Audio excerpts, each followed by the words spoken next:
पश्चात में उनकी सिम को निकाला गया।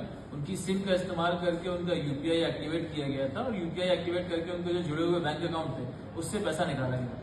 जब इसकी मैकेनिज्म को समझने का प्रयास किया गया और इसमें तकनीकी साक्ष्यों को एकत्रित किया गया तो ये मालूम चला कि जिस इंटरनेट का इस्तेमाल किया गया था और जिस डिवाइस का इस्तेमाल किया गया था वो अपने आप में एक चोरी का डिवाइस था। और उस डिवाइस के संबंध में और जानकारी निकालने पर ये ज्ञात हुआ कि जिन लोगों ने घटना को अंजाम दिया है उन्होंने लगभग 14 अन्य लोगों के मोबाइल को चोरी किया और उनके साथ में सिमिलर घटनाक्रम को अंजाम दिए थे।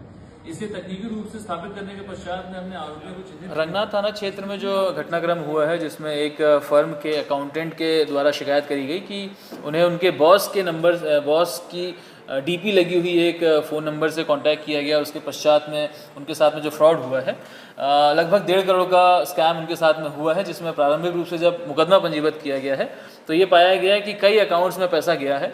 लगभग 27 लाख रुपए हमने उन अकाउंट्स में होल्ड करवा लिए हैं, फ्रीज करा लिए हैं और अभी तक हमने 4 आरोपियों की गिरफ्तारी करी है। 4 आरोपियों के माध्यम से कुछ कैश भी रिकवर किया गया है और कुछ इन आरोपियों के द्वारा जो क्रिप्टो करेंसी होती है उन पैसों को उसमें कन्वर्ट कर लिया गया था, जिसको हम यूएसडीटी कहते हैं। तो इनके वॉलेट्स में उस यूएसडीटी क्रिप्टो करेंसी को भी हमने सीज किया है और इसमें अभी अन्य आरोपियों की तलाश लगातार जारी है। हमारी टीम्स अलग अलग राज्यों में अलग अलग जिलों में काम कर रही है और जल्द ही इसमें आगे भी खुलासा किया जाएगा।